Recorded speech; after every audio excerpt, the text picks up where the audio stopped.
Hello, my name's Gary Pruden, and today I'd like to talk to you about getting started with RPA solutions.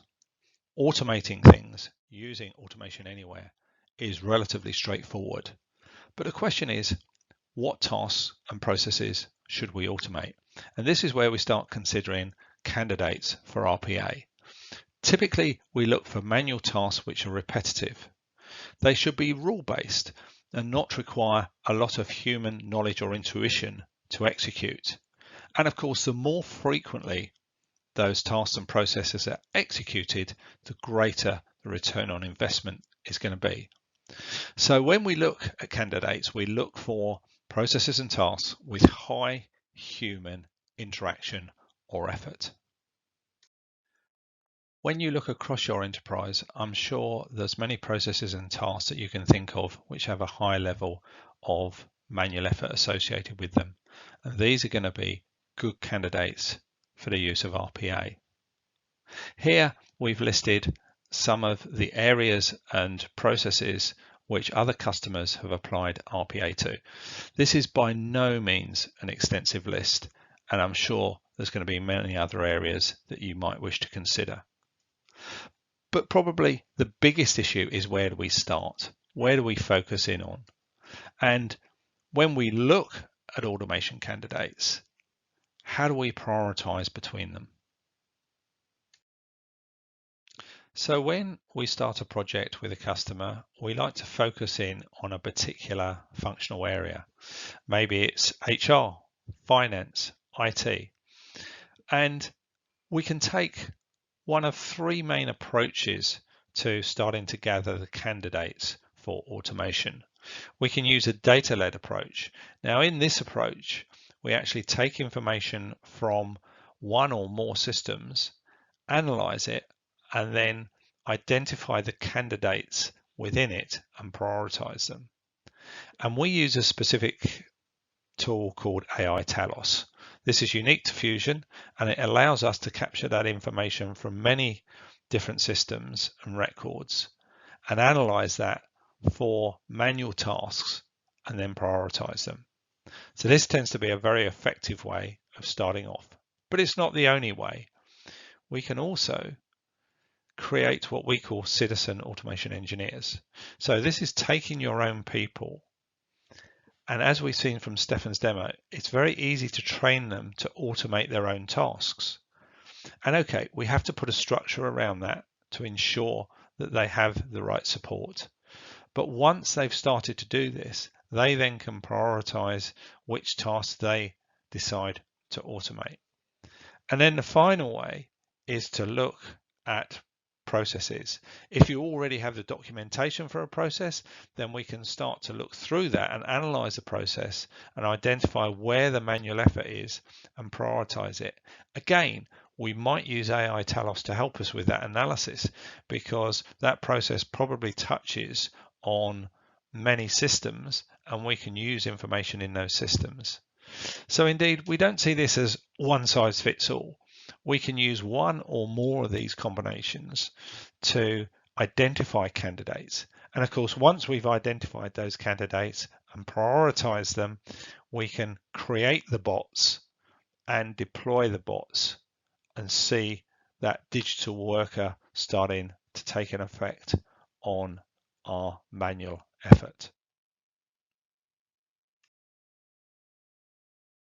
So now we've started our RPA project and we've got a set of candidates which people want to automate. So what does this mean for people within our organization? Well, I'd probably identify three key roles that we need to think about. The first of these is our end user or business analyst, and we want to make them into what we call citizen automation engineers. So we want them to build bots to automate their tasks, their work. They understand the work they undertake and the manual effort involved. So they are in a great position to build simple bots using Automation Anywhere to automate their day-to-day work.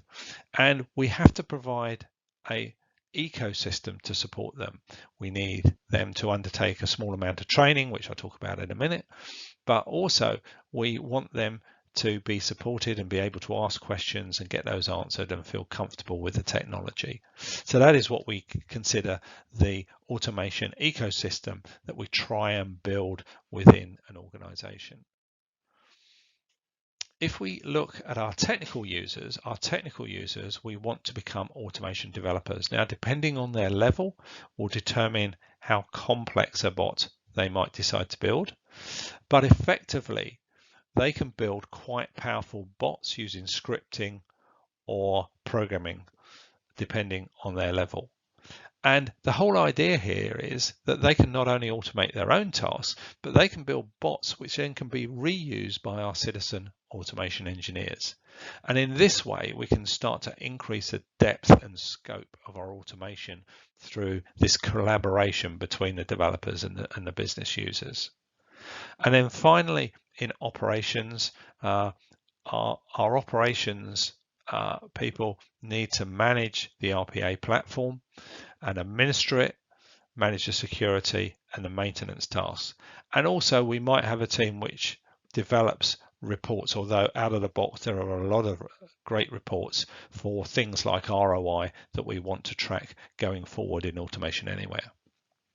So across all of these, how does Fusion actually help with these roles? Well, the first thing to say is that for our citizen automation engineers, we actually run a training workshop, a 1 to 2 day exercise. It's not that intensive. It's very straightforward for people to come along and learn about RPA in a few hours and start to build bots. But we obviously need to provide support and assistance for that so that they can ask questions and start building that ecosystem.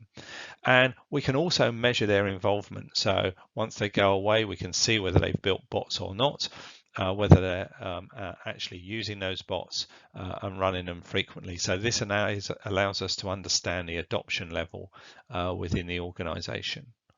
For our technical users, obviously we can train them on the technology. We can help them with consulting. They can shadow us in terms of building more complex bots, and obviously we can provide support to them. We can also introduce the use of AI Talos and help them to identify potential automation candidates and prioritize them using our own in-house tool. And obviously you can actually outsource this if you don't feel that you want automation developers, or you don't feel that you have the right expertise for that. Then we can provide a managed service for development, which allows us to outsource that particular set of roles for you. And then finally, moving on to operations, we can design and implement the platform, the RPA platform. We can train operations on its use, what the day-to-day tasks are, the security management, the admin management. And again, we can provide consultancy and support around that, or indeed we can, if you don't want that function within your organization, then this is something that we can outsource and provide an application managed service for Automation Anywhere to run the platform, administer it, and such like. So hopefully that's given you a good overview of how to get started with Automation Anywhere and RPA. But we've been focusing mainly here on establishing the base. And what do I mean by that? Well, we're focusing on one particular function within the organization and a small number of processes or tasks with a limited number of employees. But this is part of what we would say is an agile approach, that we are building small to start with. We start with a small number of things, we see the success, and then we move forward from there. And that is pretty key because it means that we can achieve success rapidly. Typically, the established base takes under 3 months. Most of our customers do this stage within around about 6 to 8 weeks. So it's a rapid process and a very agile process and can adapt as we go along. But from there, we can then build on the base that we've established, and we can accelerate, expand into more functional areas, start to increase the number of processes that we're automating.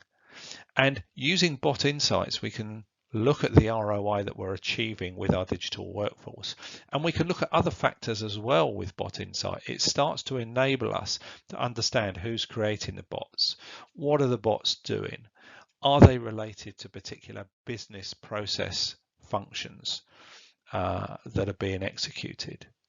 So through this, we start to get a much more vivid picture of what our digital workforce is doing, and therefore, in essence, what our business is doing as well. And from here, we start to set goals and we start to plan out for scaling this up across the business.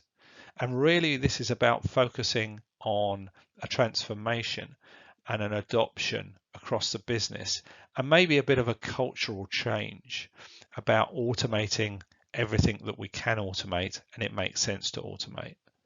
And in this way, from what we've seen today, I'm hoping that you begin to understand that this journey is quite straightforward to start and progresses and can actually have a big impact on your overall business.